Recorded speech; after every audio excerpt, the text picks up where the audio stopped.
Shri astrology ఈరోజు రాశి ఫలాల్లో తులారాశి వారికి గోచార రీతిగా అశుభ ఫలితాలు పరిపూర్ణంగా వివరిస్తున్నాను. ఈరోజు శుభదినం, సూర్య ఉదయమే ఆదివారం. ఈ పౌర్ణమి తర్వాత ఈ ఆదివారానికి చాలా శక్తివంతమైనది షష్ఠి తిథి ఉంటుంది. చాలా బలమైన నక్షత్రాలు, 2 నక్షత్రాలు ఉంటాయి. ఉత్తరాషాఢ, శ్రావణం. అంటే మకర రాశిలోకి సంచారం చేస్తున్న చంద్రుడు చాలా శక్తివంతుడుగా కేంద్ర రాష్ట్రాధిపతి. అంటే మనకు తులారాశికి చంద్రుడు ఎప్పుడైనా కానీ మకరానికి వెళితే అక్కడ ఇంట్లో సంతోషం, చాలా క్రమశిక్షణతో అందరూ కలుసుకొని ఏకాభిప్రాయంతో ఉంటారు. కొన్ని గొడవలు, మానసిక ఒత్తిళ్ళు తగ్గడానికి అవకాశం ఉంటుంది. కుటుంబ సభ్యుల వల్ల ఎటువంటి ఇబ్బందులు రాదు. దూరపు బంధువుల వల్ల ఇబ్బందులు కలగడానికి కొన్ని అవకాశాలు ఉన్నాయి. ఎందుకంటే చంద్రుడి పైన కుజుడు వీక్షణ పడుతున్నది. అందువల్ల ఏదైనా అకస్మాత్తుకంగా డబ్బుల విషయాల్లో గొడవలు కానీ, ఆస్తి తగాదాల విషయాల్లో కానీ కొన్ని సందర్భాల్లో జరగచ్చు. అందువల్ల మనం చాలా ప్రశాంతతగా ఉండాలి. దైవ అనుగ్రహ పూజల్లో సూర్య దేవాలయానికి వెళ్ళి దైవ దర్శనం చేసుకోవచ్చు. అలాగే షష్ఠి తిథి కూడా ఉండడం వల్ల సుబ్రహ్మణ్యేశ్వర స్వామిని అనుగ్రహం పొందడం కూడా చాలా ముఖ్యమైనది. ఈరోజు మీరు మొదలెట్టే ప్రతి కార్యక్రమం అంటే వ్యాపార రంగాన్ని అభివృద్ధి పరుచుకునేదానికి సూచనలు, సలహాలు స్నేహితుల ద్వారా కానీ, కుటుంబ సభ్యుల ద్వారా కానీ మీరు నూతన వ్యాపారానికి ప్రారంభించండి. శక్తివంతంగా మీ వ్యాపారం అభివృద్ధిలో స్థాయిలోకి వెళ్ళగలుగుతుంది. ఎందుకంటే నిరుద్యోగులుగా ఉండి ఏదైనా వ్యాపారం చేస్తే లైఫ్ అండ్లో మనం బాగా రావాలి అనుకుంటుంటారు. కానీ వ్యాపార రంగంలో లక్ష్మీదేవి అనుగ్రహం ఉండాలి. అలాగే గ్రహాలలో మనకు రాశికి కూడా చాలా బలమైన స్థానాల్లో గ్రహాలు ఉండాలి. అలాంటప్పుడు తులారాశికి గురు అనుగ్రహం సంపూర్ణంగా ఉండడం వల్ల మీకు తెలివైన ఎటువంటి కార్యక్రమాలైనా, ఏదైనా సాఫ్ట్వేర్స్ కంపెనీ కానీ, చిరు వ్యాపారం నుంచి పెద్ద వ్యాపారం వరకు మీరు ప్రారంభించండి. ప్రతిరోజు మనం స్వయం శక్తితో పైకి రావాలి అంటే దేవుడి దయ అనేది ఒకటి ఉంటుంది. అది ఇప్పుడు మనకు కష్టాల్లో నుంచి బయటపడి మనం మంచి అభివృద్ధి వైపుకు నడిపించేదానికి గ్రహాలు ప్రారంభమైనాయి. 7వ స్థానంలో బుధుడు శక్తివంతుడు.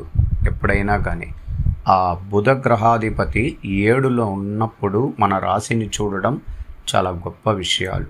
ఎందుకంటే కొన్ని సందర్భాలలో మన తెలివి చాలా ఆలోచనలతో పని చేయగలుగుతుంది. కొన్ని సందర్భాలలో ఎందుకో చాలా మానసికంగా ఏది చెయ్యాలని అనుకుంటామో అదే చేయలేని పరిస్థితిలో ఉంటాం. అదే గోచార ఫలితం. ఒక్క రోజుకు చాలా యాక్టివ్గా, సంతోషంగా ఉండగలుగుతాం. ఆ రోజు గడిచిన సమయాలు కానీ, గంటలు కూడా గుర్తులేని పరిస్థితిలో ఉంటాం. ఇంకొక రోజు ఆ గడియ, ఆ నిమిషం జరిగిన సంఘటనని రోజు ఆ గంటల కొద్దీ దాని గురించి ఆలోచనల ద్వారా ఇబ్బందులు పడుతూ ఉంటాం. అదే గోచారంలో మనకు తెలియబరుస్తున్న గ్రహస్థితి సంచారం. ఈరోజు ప్రత్యేకంగా తల్లిగారి యొక్క ఆరోగ్య విషయాలు, శస్త్రచికిత్సలు అలా చేసుకోవాలి. వైద్యులని సంప్రదించి చాలా చురుకుదనంతో తల్లిగారిని చూసుకోవాలి. ఎందుకంటే కుజుడి వీక్షణ చంద్రుడి పైన పడినప్పుడు మాతృకారకుడే చాలా బలమైనవాడు. అందువల్ల ఎక్కడైనా కానీ ఉద్రేకం కలిగించే కొన్ని సన్నివేశాలు మీకు ఎదురైనప్పుడు మీరు జాగ్రత్తగా ఉండండి. మనసుని స్వాధీనం పరచుకోవాలి, జాగ్రత్తగా ఉండాలి. ఎటువంటి ఇబ్బందుల్లోకి మనం నెట్టబడకూడదు. ఇక్కడ శని, రాహువులు ద్వితీయ గ్రహాలుగా 6వ స్థానంలో నిలబడిపోయారు. 6వ స్థానం అనేది మనకు శత్రుస్థానం, రోగస్థానం, అధికార స్థానం. డబ్బులు ఖర్చు కూడా అయిపోతాయి. విపరీతంగా డబ్బులు కూడా ఖర్చు అయిపోయే అవకాశాలు కూడా ఉంటుంది. అందువల్ల వీలైనంత వరకు డబ్బులు విషయాలలో అత్యంత జాగ్రత్త వహించడం మంచిది. ఎందుకంటే పొదుపు చేసే సమయం వచ్చింది. డబ్బులు నిలువ చేసుకోండి. ఆ నిలువు చేసుకున్న తర్వాతే, ఇది నిలువు చేసుకుంటే 1 రోజు 2 రోజులు కాదు, 1 సంవత్సర కాలం ఉంటుంది. తదుపరి మళ్ళీ 1 సంవత్సర కాలం ఉంటుంది. ఈ 2 సంవత్సరాలు కీలకమైనది తులారాశికి. ఎందుకంటే 9, 10 చాలా బలమైన స్థానాలు ఈ గ్రహాలకి. అందువల్ల ఆయన అనుగ్రహం ద్వారానే మన జీవితాలు మారబోతున్నాయి.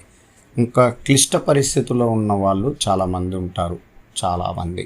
ఎందుకంటే తను చేయాల్సిన పనులు వదిలేసి వేరే వాళ్ళ విషయాలకు వెళ్ళి తలదూర్చుకొని బాధలు పడి దానివల్ల విమర్శనలు, గొడవలు అదన్నీ కూడా కొన్ని నక్షత్ర పాదాలలో వీళ్ళకి ఉంటుంది. అట్లా చిత్త 2 పాదాలు, స్వాతి 4 పాదాలు, విశాఖ 3 పాదాలు, ఇట్లా నక్షత్రాలను బట్టి కూడా ఈ విషయాలు కూడా జరిగి ఉండొచ్చు.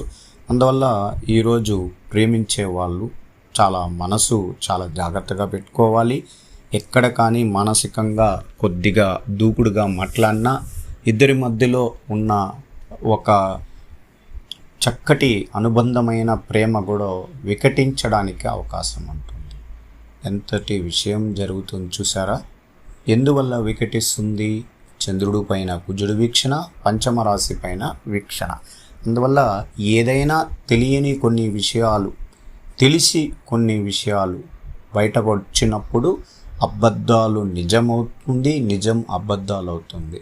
ఎప్పుడైనా అబద్ధాలు చెప్పేటప్పుడు కొన్ని సందర్భాల్లో సమయం అనుకూలంగా ఉన్నప్పుడు అబద్ధాలు విజయం అవుతాయి. అదే నిజం అబద్ధం అవుతుంది. కానీ సమయం అనేది ఎప్పుడూ ఒకేలాగా ఉండదు. ఏదో ఒక రోజుకి ఈ ప్రేమ విషయాల్లో ఇబ్బందులు వస్తాయి.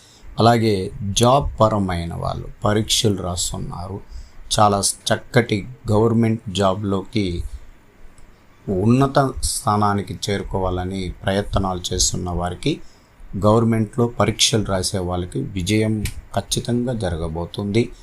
బాగా కష్టంతో పనిచేసి ఆ పరీక్షల యందు విజయం పొందేలాగా చూసుకోండి. అలాగే మనకు సాఫ్ట్వేర్ రంగంలో చాలామంది ఇది ఒక బాధాకరమైన విషయం. ఎందుకంటే పోయిన కాలం అంతా కూడా చాలా సంతోషంగా ఉంటుంది. సమయ అనుకూలంగా ప్రాజెక్ట్ అయిపోతే చాలామంది చాలా బాధల్లో ఉంటారు. ఇంకా మీరు ఒకవేళ అలాంటి సిచ్యువేషన్ కలిగినా మీరేం భయపడకండి. మరుసటి రోజుల్లోనే మీకు నక్షత్రాలు, గ్రహాలు మార్పుల్లోనే మీకు మళ్ళీ వచ్చేస్తుంది. అందువల్ల భయం వద్దు. మీ పనుల్లో మీరు కంపెనీలు మారుకోవడానికి కూడా ప్రయత్నాలు చేసుకోండి. అలాగే విద్యార్థులు విద్య విషయంలో అనుకూలత చాలా బలంగా ఉంటుంది. చాలా విద్య విషయాల్లోనే మనం చాలా పోటీ పడాలి. మంచి చదువుకోవడం వల్ల పిల్లలు చాలా ఉన్నత స్థానం వెళ్ళగలుగుతారు. ఎవరికైనా పిల్లలకి మీరు గమనించాల్సిందల్లా 16 సంవత్సరాల నుంచి 23 సంవత్సరాల వరకు వాళ్ళకి తల్లిదండ్రులు చెప్పిన మాట వినిపించుకోరు. అందువల్ల వాళ్ళల్లో స్వభావాలు మారుతాయి, హార్మోనల్ బ్యాలెన్స్ మారుతాయి. ఎంత మనం చెప్పినా ఈ పోటీ ప్రపంచాల్లో విజయం పొందాలని ప్రతి తల్లిదండ్రులు కోరుకుంటే వాళ్ళు వెనుకడుగు వేసి వెనుకంజనలో ఉండిపోతున్నారు. త్వరగా వాళ్ళు కూడా మంచి సమయం ఆసన్నమైనది, విజయం వైపే వాళ్ళు ప్రయత్నించేలాగా దైవ దర్శనాలు, పూజలు చేయించుకోవడం వల్ల కూడా మంచి జరగడానికి అవకాశం ఉంటుంది. ఈరోజు ఈ తులారాశి వారికి సంపూర్ణంగా పరిశీలించి నక్షత్రము, తిథి, వారముతో లెక్కించిన తర్వాత మీకు సంపూర్ణంగా వివరించాను. ధన్యవాదాలు.